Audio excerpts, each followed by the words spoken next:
The box that roared. Commander Sarah Chen stood at the observation deck of Ganymede Station, watching her ship through the reinforced plasteel windows. The ASS Prometheus hung in space like an afterthought, a dark gray rectangular mass that looked more like a cargo container than humanity's most advanced warship. Behind her, she could hear the whispers and barely suppressed laughter of the visiting Drachnid delegation. They send a storage unit to negotiate peace. The Drachnid ambassador's translator didn't quite capture the full contempt in his subharmonics, but it came close. The humans mock us. Sarah kept her eyes forward, her spine straight. The Prometheus might not have the elegant biomechanical curves of Drachnid vessels or their signature crystalline weapon arrays, but beauty wasn't everything. Her ship's seemingly primitive design held secrets that even most of Earth's military leadership didn't fully understand. "Ambassador Cathax," she said, turning to face the towering reptiloid. "The Prometheus is exactly what humanity needs for these negotiations. Sometimes the simplest solutions are the most elegant." Cathax's scaled lips pulled back in what passed for a smile among his kind. "Simple is certainly the word, Commander. Our long-range scans show no quantum shielding, no dark matter engines, not even basic gravitational stabilizers. How does it even achieve FTL travel?" "Good old-fashioned human engineering," Sarah replied, enjoying the way Cathax's throat scales rippled with irritation. She knew what their scans showed, or rather, what they didn't show. The Prometheus's hull was lined with quantum tunneling matrices disguised as standard steel plating. Any scanning beam passed right through them, seeing only what they were meant to see, a primitive human vessel barely worth noticing.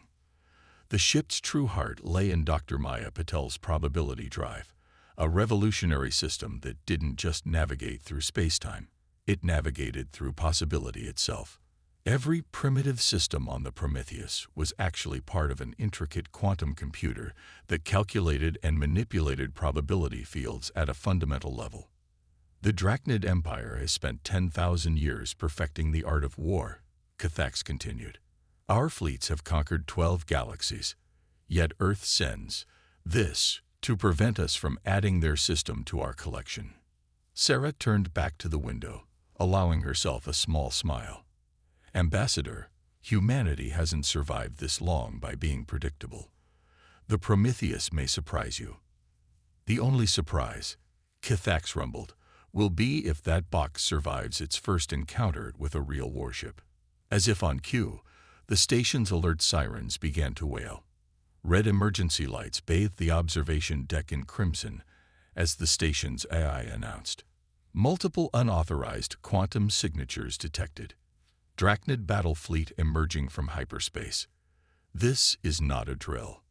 Cathax's scales flushed dark with genuine surprise.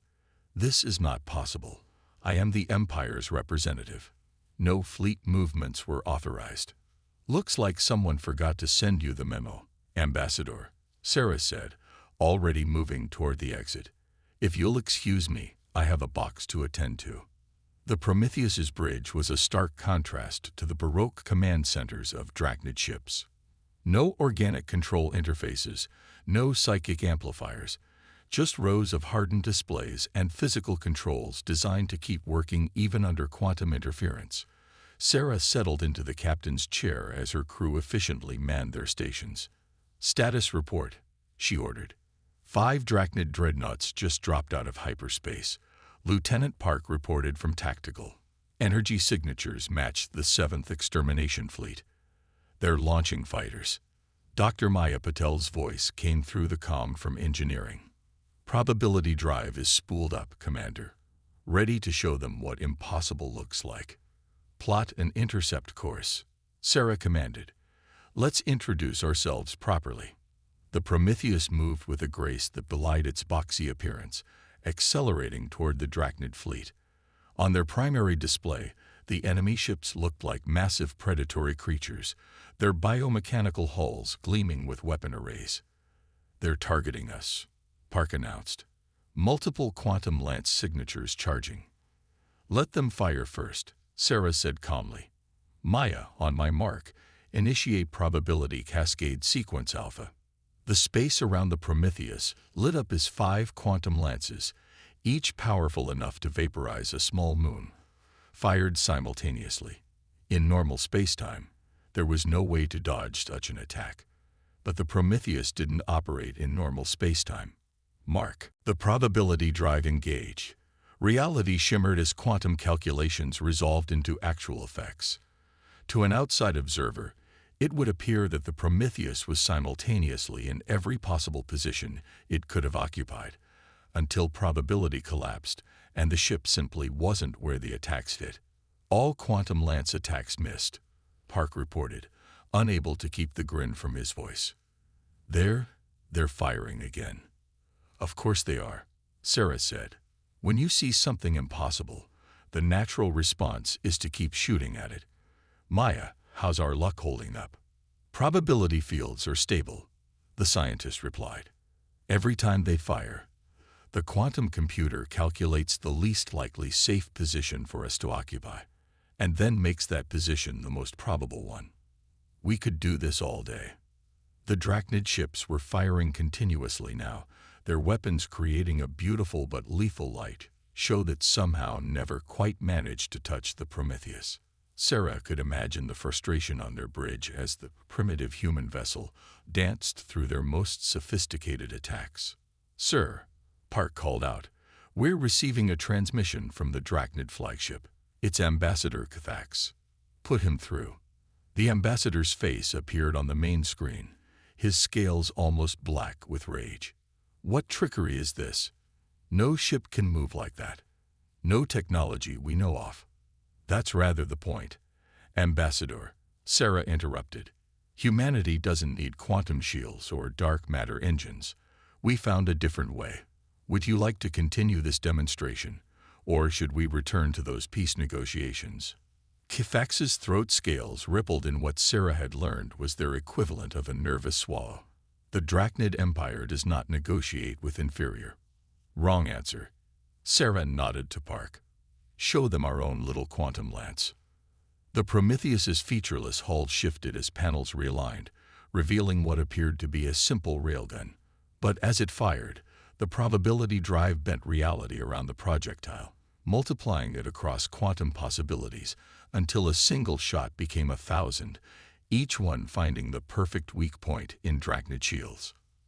5 minutes later, the mighty 7th Extermination Fleet was retreating in disarray, their elegant biomechanical ships scared and smoking from weapons they couldn't understand from a vessel they had dismissed as primitive.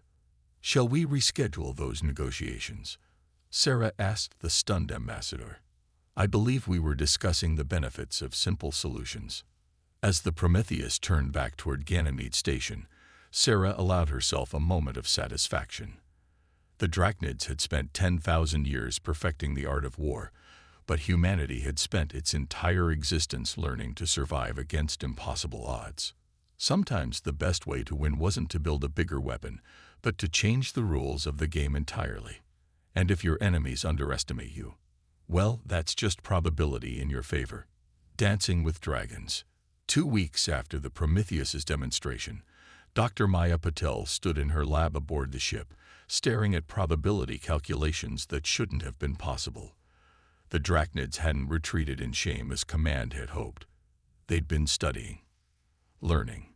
Every simulation she ran showed the same result. They were adapting to the impossible.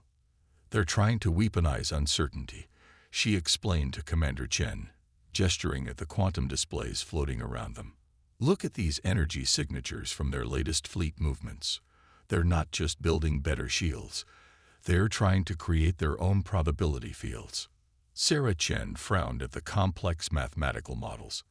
I thought you said that was impossible without the full theory of quantum consciousness, that it took human intuition to navigate probability space. It is impossible. That's what worries me. Maya pulled up another display, showing the strange resonance patterns they detected from Drachnid space. They're brute forcing it. Instead of understanding the mathematics, they're trying to tear holes in probability itself. If they succeed, the ship's alert system interrupted her. Multiple quantum ruptures detected. Drachnid signatures confirmed. This is not a drill. Sarah was already moving. Show me on the way to the bridge. The main corridor's walls displayed tactical data as they hurried through the ship. 30 Drachnid vessels had appeared, their biomechanical forms writhing with new modifications. Dark energy coursed across their hulls in patterns that made Maya's quantum sensors scream warnings. They've lined their hulls with probability-sensitive crystals, Maya reported, reading the data as they ran. They're trying to track our quantum shifts before they happen. They reached the bridge just as the first attacks began. The space around the Prometheus lit up with weapons fire, but this time the patterns were different. The quantum lances split and shifted, creating webs of energy that covered multiple probability spaces simultaneously. Evasive action, Sarah ordered, dropping into her command chair. Maya, talk to me about those new weapons. They're probability nets, Maya said, taking her station at the quantum controls. They're trying to pin us down in normal spacetime. If they succeed, their conventional weapons will tear us apart. The Prometheus danced through space, its probability drive humming as it calculated safe paths through the Drachnid assault. But where before they had moved with perfect precision, now their movements were becoming constrained, limited. They're learning, Lieutenant Park called from tactical. Each attack is getting closer. They're mapping our probability patterns. Maya's fingers flew across her console, pushing the quantum computer to its limits. They don't understand what they're doing. These probability nets, they're creating quantum entanglement on a massive scale. One wrong calculation, and they could collapse reality in this entire sector. The ship shuddered as a quantum lance grazed their hull, probability fields flickering. On the main screen, the Drachnid ships moved with terrifying coordination, their new crystal arrays pulsing in sync. Options, Sarah demanded. Maya stared at her readings, mind racing. The Drachnids were using brute force to accomplish what human consciousness did naturally, navigate through quantum probability. But their method was crude, dangerous, and maybe exploitable. They want to play with uncertainty. Maya's hands moved across her controls. Let's show them what real quantum chaos looks like. Commander, I need you to drop our probability shields completely. That's suicide, Park protested. No, Sarah said slowly, understanding dawning. It's probability warfare. Do it.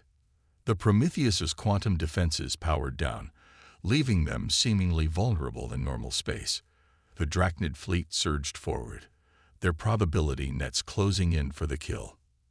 Now, Maya said quietly, we show them why humans are the masters of uncertainty. She activated a new program, one she'd been developing in secret. The Prometheus's hull began to vibrate at quantum frequencies, not trying to avoid probability collapse, but actively encouraging it. The ship became a quantum tuning fork, amplifying the Drachnid's crude probability manipulations back at them. Space itself seemed to shiver.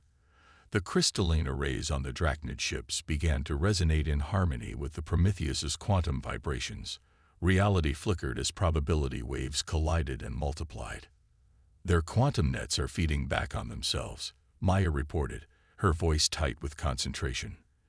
They wanted to force us into normal space. Let's see how they handle every probability at once. The effect was catastrophic.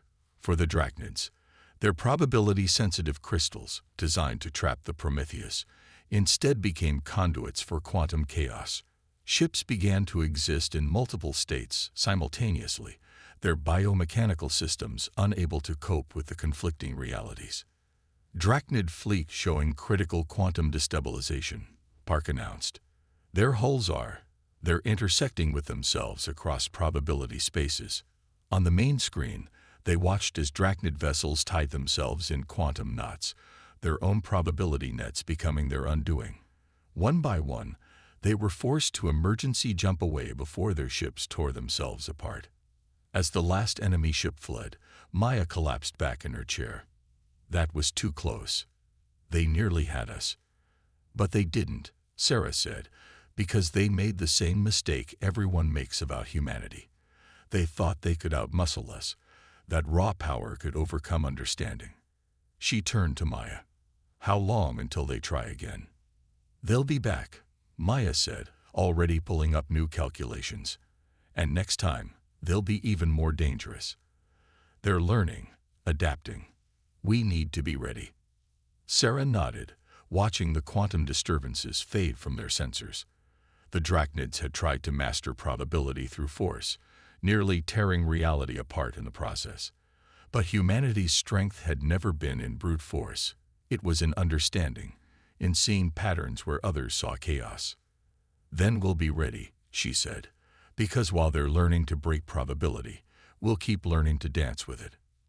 Maya smiled, her hands already moving across her console as new ideas formed. The Drachnids thought they could master quantum uncertainty through sheer power. They were about to learn that in the dance between order and chaos, humanity had always been the better partner. The science of serendipity. Dr. Maya Patel hadn't slept in 36 hours. The holographic equations floating around her laboratory pulse with an almost hypnotic rhythm, quantum probability curves twisting like living things. She'd been chasing a pattern in the mathematics, something that had emerged during their last encounter with the Drachnids. You're seeing ghosts in the numbers again, her AI assistant, Araya, commented. The artificial intelligence manifested as a subtle pattern of light in the corner of her vision. Not ghosts, Maya muttered, manipulating a particularly complex probability curve. Echoes. The Drachnids' attempts to brute force quantum mechanics are creating ripples in probability space. Look at this harmonic sequence. The lab's door hissed open, admitting Commander Chen. Sarah took one look at Maya's disheveled appearance, and the cold coffee cups scattered around the lab and sighed. When was the last time you slept? Sleep is for people who aren't trying to prevent reality from unraveling, Maya replied, not looking away from her calculations. The Drachnids are getting closer to something dangerous. Their last attack. They weren't just trying to trap us in normal space-time. They were trying to weaponize probability itself. Sarah moved closer, studying the swirling equations. How bad are we talking? Remember how I said they were tearing holes in probability? It's worse than that. Maya gestured, and a holographic display expanded to show a simulation. They're creating quantum knots, tangles in the fabric of reality. Each time they try to counter our probability drive, they're making these knots bigger and more complex. The simulation showed dark spots spreading through space like cancer, areas where probability itself was becoming unstable. If they keep this up, Maya continued, they could trigger a cascade failure. Imagine reality itself coming undone, probability collapsing into chaos. Can we stop it? Maya's tired eyes lit up. That's what I've been working on. Show the Commander Project Lighthouse. New equations appeared, centered around a modified version of the Prometheus's probability drive. We've been using the drive defensively, surfing probability waves to avoid attacks. But what if we could use it to stabilize probability space instead? Create anchor points in reality. You want to weaponize certainty, Sarah said slowly. Exactly. The Drachnids are trying to master chaos without understanding it. But we know something they don't. Probability isn't just about uncertainty. It's about the relationship between possibility and actuality. The collapse of quantum states into reality. An alert chimed softly. Long-range sensors detecting quantum disturbances, Araya announced. Drachnid signatures, but different than before. Maya pulled up the sensor data, her face paling. They'd done it. They've created a probability bomb. The readings showed a massive concentration of quantum energy, probability curves twisted and knotted around a central point. It was like looking at a black hole made of possibility itself. Time to test Project Lighthouse, Sarah asked. We don't have a choice. Maya's fingers danced across her controls, initiating new protocols. But there's a catch. To generate enough quantum stability to counter their weapon, we'll need to push the probability drive beyond its safety limits. Way beyond. The risk? Best case, We burn out the drive and drift home. Worst case, we become quantum locked in a single probability state. No more uncertainty, no more possibility. We'd be frozen in time, unable to change or move forward. Sarah was quiet for a moment, considering. How long until the Drachnid fleet arrives? 20 minutes maximum. Their probability bomb is already affecting local space-time. Look, Maya gestured to a nearby viewport, where stars were beginning to blur and shift as quantum uncertainty leaked into normal space. Do it, Sarah ordered. I'll get the crew to battle stations. Whatever happens, we can't let that weapon reach Earth. As Sarah left, Maya turned back to her equations. Begin probability drive modifications. We're going to need every bit of processing power you have. Of course, the AI replied. Though I feel compelled to point out that the chances of success are. Don't tell me the odds, Maya interrupted, managing a small smile. We're about to rewrite them anyway. The next 15 minutes were a blur of activity. Maya's fingers flew across control surfaces as she rewrote the probability drive's core algorithms in real time. Around her, the Prometheus hummed with power as systems were pushed to their limits. Drachnid fleet emerging from quantum space, Armada announced. Probability bomb signature at critical levels. Through the lab's displays, Maya watched as reality began to tear. The Drachnid weapon was like a whirlpool in space-time, drawing in probability itself and twisting it into weapons. Their ships moved through the quantum storm like dark leviathans, crystal arrays pulsing with stolen uncertainty. Project Lighthouse is ready, Maya said, her voice steady despite her exhaustion. But there's one more thing. She pulled up a final set of equations. I've modified the quantum stabilization field to create a feedback loop. When their probability bomb hits it, the resulting cascade will affect both ships. ARIA finished. Dr. Patel, the energy release cold. Could what? Sarah's voice came through the comm. Maya, what aren't you telling me? Maya took a deep breath. The feedback loop won't just stabilize probability space. It'll force everything in range into quantum coherence, including us. For a fraction of a second, the Prometheus will exist in every possible state simultaneously. And then probability collapses. What happens after that? Well, that's where humanity's gift for improvisation comes in. The Drachnid fleet was closing fast, their probability bomb beginning to distort space around the Prometheus. Reality flickered like a bad transmission as quantum uncertainty pulled into normal space. All hands, brace for quantum convergence. Sarah's voice rang through the ship. Maya, make it count. Maya's hand hovered over the activation control. Around her, equations pulsed and swirled, describing the edge between possibility and reality. The Drachnids had tried to master probability through brute force, but humanity had learned to dance with uncertainty long ago. Let's show them how humans handle impossible odds, she whispered, and pressed the button. Project Lighthouse activated, and reality held its breath. Probability 0. Reality shattered. There was no other way to describe what happened when Project Lighthouse collided with the Drachnid probability bomb. Space itself seemed to fracture like broken glass, each shard reflecting a different possibility. The Prometheus existed everywhere and nowhere, its quantum state multiplied across an infinity of potential realities. Through the chaos, Maya watched her instruments record the impossible. The quantum convergence is stabilizing, she reported, her voice echoing strangely as probability fluctuated. But something's happening that I didn't expect. On the bridge, Commander Chen gripped her chair as reality flickered around them. Through the main viewport, she could see the Drachnid fleet fragmenting into countless versions of itself, each one slightly different. Talk to me, Maya. What are we looking at? The probability bomb was supposed to tear apart space-time, but Project Lighthouse is containing it, channeling it. The feedback loop is creating a probability lens. We're seeing every possible version of this moment simultaneously. The effect was dizzying. In one reality, the Drachnid ships were advancing. In another, retreating. In yet another, they had never arrived at all. The quantum states shifted and flowed like oil on water. "Commander," Lieutenant Park called out, his voice tense. "The Drachnids, they're trying to force probability collapse. Their crystal arrays are all pulsing in sync." Sarah watched as the enemy fleet seemed to coordinate across realities, their biomechanical ships straining to impose a single quantum state on the chaos.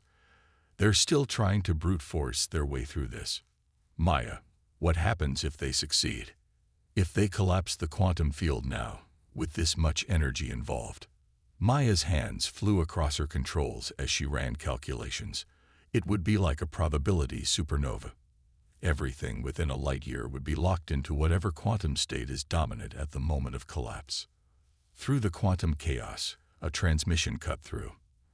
Ambassador Cathax's face appeared on the main screen, his scales shifting through multiple color patterns simultaneously as reality fluctuated. "Surrender your vessel," he demanded, his voice overlapping with alternate versions of itself. "Your primitive understanding of quantum mechanics cannot match the power of the Drachnid Empire. We have mastered probability itself." Sarah glanced at her own sensor readings. The Drachnid fleet was pushing their probability crystals to the breaking point, trying to force reality to conform to their will. But there was something they hadn't noticed, something Maya's instruments had picked up. "Maya," she called out, "are you seeing this harmonic pattern in their crystal lattices?" "Yes," Maya replied, excitement creeping into her voice despite the crisis. "They're creating a resonance cascade across probability space. They think they're stabilizing reality, but they're actually making it more unstable," Sarah finished. Like trying to stop an earthquake by setting off more explosions, she turned back to the screen, to Cathax's flickering image. "Ambassador, power down your probability crystals immediately. You're about to." "We will not be deceived by human tricks," Cathax interrupted. "The Empire scientists have calculated every possibility. Victory is certain." Maya's voice cut through the command channel. "They don't understand. Their calculations are based on normal space-time physics. They're not accounting for quantum consciousness effects." "Commander, I have an idea, but it's human intuition versus Drachnid mathematics." At this point, Sarah said, watching as reality continued to fracture around them, "Human intuition is all we've got. What's the play? We need to release our quantum stabilizers completely. Let probability run wild for just a moment. Their crystals are trying to impose order. Let's give them more chaos than they can handle." "The same principle as before?" Sarah asked. "Using their own force against them." "Exactly. But this time, we're not just letting them tangle themselves up. We're going to show them why humans are better at handling uncertainty." Maya's fingers danced across her console. "Humans evolved to deal with quantum probability at a fundamental level. Our brains are quantum computers that surf possibility without even thinking about it. The Drachnids are trying to calculate their way through something we do naturally." Sarah nodded. "Do it." The Prometheus's quantum stabilizers disengage. For a moment, reality seemed to hold its breath. Then probability exploded outward like a tsunami. The Drachnid fleet's crystal arrays, already strained to their limits trying to impose order, began to resonate out of control. "Their probability matrices are collapsing," Maya reported. "The quantum feedback is overwhelming their calculators. They can't process this many possibilities at once." Through the quantum chaos, Sarah watched as the mighty Drachnid ships began to fail. Their biomechanical systems, designed to function in orderly spacetime, couldn't handle a flood of pure probability.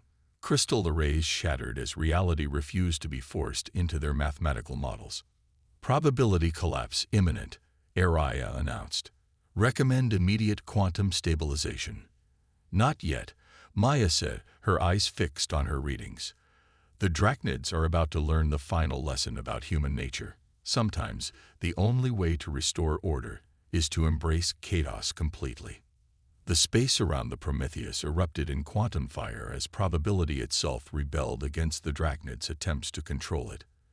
Their ships began to phase in and out of existence, trapped between possibilities as their crystal matrices failed catastrophically. "Now," Maya shouted, "engaging quantum stabilizers." Reality snapped back into focus like a rubber band. The Prometheus rode the probability wave home, its human crew instinctively adapting to the quantum flux in ways the Drachnid's computers never could. When space-time finally stabilized, they found themselves facing a drastically reduced Drachnid fleet. Half their ships had been scattered across probability space, their precise calculations undone by the fundamental uncertainty they had tried to master. Ambassador Cathax's final transmission came through clearly, his scales now a pale shade of defeat. "How? Our calculations were perfect. Our models accounted for every variable." "That was your mistake, Ambassador," Sarah replied. "You tried to calculate every possibility. We just accepted that some things can't be calculated. They have to be experienced. Humanity has been dealing with uncertainty since we first looked up at the stars and wondered what was out there." As the remaining Drachnid ships retreated, their probability weapons in ruins, Maya's voice came through the comm. "Commander, you might want to see these readings. The quantum interaction between Project Lighthouse and their probability bomb. It's changed something fundamental about local spacetime."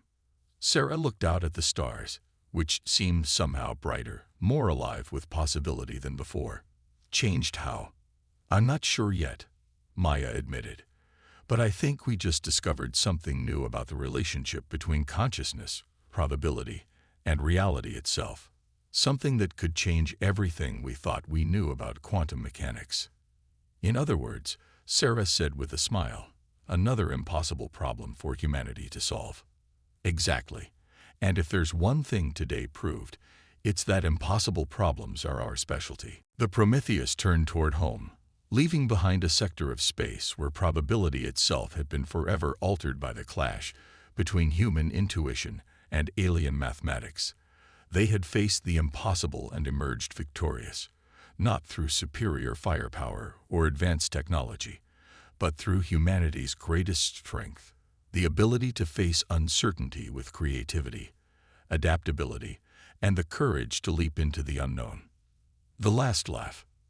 3 months after the probability battle, the Prometheus floated in high orbit above Earth, its quantum-enhanced sensors monitoring the changes that had spread through local space. In her lab, Maya stood before the assembled leaders of Earth's defense forces, trying to explain something that defied conventional physics. "We're calling it the probability wake," she said, gesturing to the holographic display showing waves of quantum disturbance spreading through space. The interaction between Project Lighthouse and the Drachnid probability bomb didn't just defeat their fleet. It fundamentally altered how probability functions in this sector of space. Admiral Zhang, the highest-ranking officer present, leaned forward. "Altered how, exactly?" "It's as if..." Maya paused, searching for the right words. "Imagine probability as a river. It usually flows in one direction, from possibility to reality. What we did was create a standing wave in that river, a permanent quantum eddy that makes human intuition even more effective at navigating probability space." Commander Chen, standing at the back of the lab, smiled slightly. The Drachnids had tried to master probability through brute force, and ended up giving humanity an even greater advantage. The irony would have been appreciated by her ancestors. "The Drachnids have gone silent," Zhang noted. "No quantum signatures, no probability experiments. Intelligence suggests they've completely abandoned their probability weapons research." "Of course they have," Maya said. "Their entire approach was based on the idea that quantum mechanics could be controlled through precise calculation. What we proved is that consciousness, specifically human consciousness, is an intrinsic part of probability manipulation. You can't brute force your way through quantum uncertainty. You have to dance with it." The holographic display shifted to show the latest data from the probability wake. The quantum disturbance had stabilized into a permanent feature of spacetime, a region where human ships could navigate probability space with unprecedented ease. We're already seeing effects, Maya continued. Human crews operating in the Wake report enhanced intuition, faster reaction times, better problem-solving abilities. It's as if the barrier between quantum possibility and human consciousness has become more permeable. And the Drachnids can't use it? Zhang asked. They can try, Sarah spoke up from the back. But their biomechanical systems are too rigid, too dependent on mathematical certainty.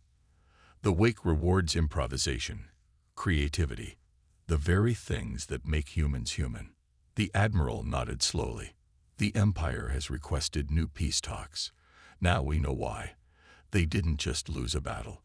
They lost their bet on the fundamental nature of reality itself. Maya pulled up one final set of readings. There's more. The Wake is spreading, very slowly but very steadily. The quantum principles we unleash are propagating through space-time.